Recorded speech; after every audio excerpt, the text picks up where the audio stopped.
दिल्ली सरकार आज अपना बजट पेश करने वाली है। तो बता दें आपको कि आज दिल्ली सरकार अपना बजट पेश करेगी। सीएम केजरीवाल का मरकज पर सीधा सीधा हमला है।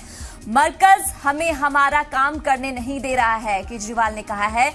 तो यहां दिल्ली के बजट को रोकना गैर आईनी बताया है। तो आप वजारत दाखिला ने बजट पर लगाई थी रोक के बाद बजट को दी गई है मंजूरी।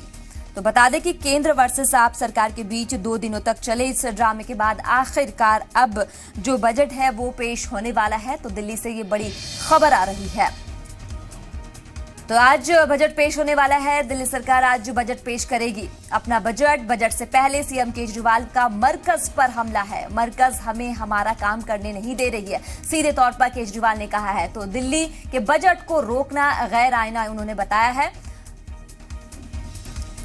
तो बड़ी खबर आ रही है, दिल्ली को आखिरकार अपना बजट आज मिल जाएगा। इस पर यहां पर केजरीवाल ने तो केंद्र वर्सेस आपका जो लगातार खींचातानी चल रहा था वो फिलहाल खत्म हो गया है और अब जाकर दिल्ली का जो बजट है वो पेश होने वाला है।